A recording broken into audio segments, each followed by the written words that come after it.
This is Dr. Chris Fox from Foothills Physical Therapy, also the student physical therapist. In this month's Insider Access video, I wanted to go over a review of the Owens Recovery Science Blood Flow Restriction course. Some of you may have heard or been familiar with some of the research coming out with blood flow restriction training. I was kind of reluctant to take the class initially, just no reason specifically other than I knew we didn't have the equipment. Now, what I had heard going into the class was that you could kind of like substitute potentially the equipment that's recommended through Owens with a regular cuff and blood flow restriction training. However, it's not quite as specific, and we'll get into that, as the cuff that's recommended through Owens, of course, but it's a lot less expensive as well. So for those of you unfamiliar with blood flow restriction training, it is a technique for strength training where you restrict blood flow to the extremity and you work the tissue out at a much lower intensity and get just as effective strength gains as you would as if you were lifting super heavy. It becomes challenging for the muscle through hypoxia, and it's the hypoxia that drives the muscle growth as opposed to just mechanical overload. And so it's very useful, very effective for someone who recently had surgery, who recently maybe they had some sort of procedure done or injury that they just can't strain the muscle that much yet, but they still want to strengthen the muscle.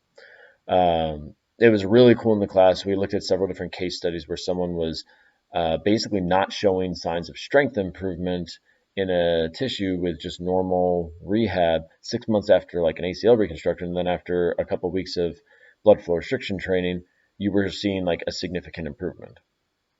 I'm not going to get into the specifics of the cellular mechanisms for how blood flow restriction training works or doesn't work because, in my opinion, that's a little bit over the top and unnecessary for application.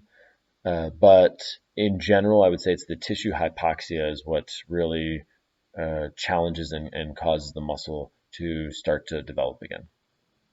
So what you want to do, the reason why the Owens Recovery Science like machines that they use are so useful is they have a Doppler built into it, and so it is monitoring your blood pressure as you're exercising, and it can actually adjust the cuff pressure to maintain it.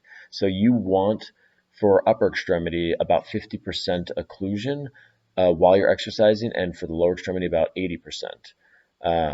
If you start fluctuating down to 60, up to 90, it's not going to be as effective. And if it's getting greater, it could potentially be dangerous. But if it's going too low as you're moving throughout the motion, it's not going to be quite as effective. And it makes it much safer too, since you have a Doppler constantly adjusting. Now, theoretically, you could measure the occlusive pressure with a cuff and then try and find that 80% or 50% with your basic cuff then as well and maintain that. But still, it's probably going to be moving up and down as you're going through the exercise. So once you have it on, the standard application for dosage is typically you have 30 repetitions of exercise, rest for 30 seconds, 15 repetitions, rest 30 seconds, 15 repetitions, rest 30 seconds, 15 repetitions. You want to be pretty exhausted at the end of that last set of 15, and you want to have the cuff pressure on the entire time. I've heard other people say that basically you want to do a complete burnout at the end of that last set. So like you just keep going until you can't do any more repetitions. But, the course I took, they said you want to shoot for them being just exhausted at 15. And if they end up doing something like 20, 10, 10, 10 instead, that is perfectly fine because you are fatiguing them in that same way. Another essential consideration for it is you want about 2 seconds each way for the repetition. So let's say you're doing a long arc quad, 2 seconds up, 2 seconds down. Because if they move too quickly, it's going to it's almost like you're using momentum to help with the exercise, which makes it a little bit less effective.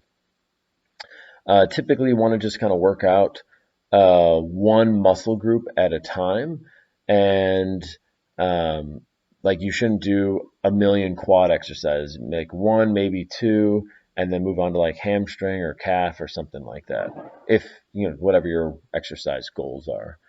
Um, I would say one thing to keep in mind is your cuff application should be as high up the extremity as possible. So for the arm, I want to be up in the axillary area as much as I can, even if I'm working out my hand.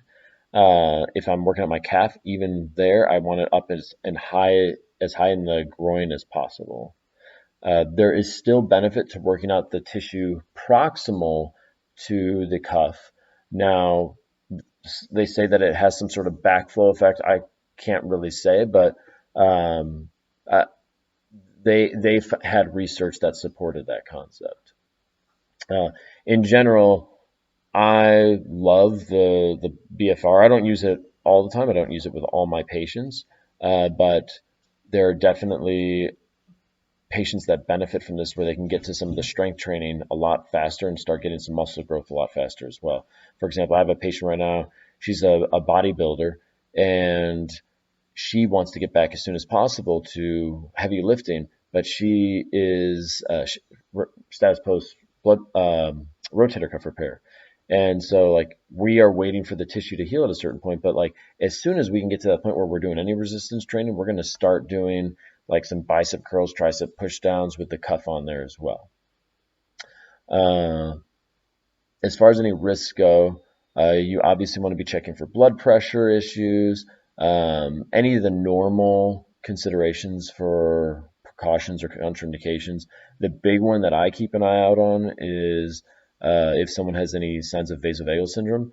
I have a coworker who tried this, and he will pass out if he has blood drawn at all. Not from the site of the needle or blood or anything. It's just literally like vasovagal syndrome. And he tried doing the blood flow restriction training, and he literally passed out, stopped breathing. It was pretty scary. And apparently have multiple cases of this sort of thing. So like my number one screening question that I ask is asking if they've ever had an issue with having blood drawn or they diagnosed with vasovagal syndrome. And thankfully, knock on wood, I've yet to come across someone else like that. But I always like to ask.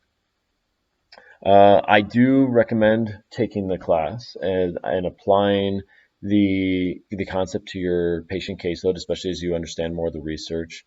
Um, one note is that the machine does cost about $5,000, so it is a steep price tag, and you can only use one person at a time.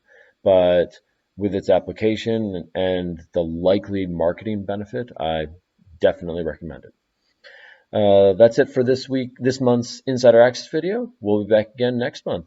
Thanks for tuning in.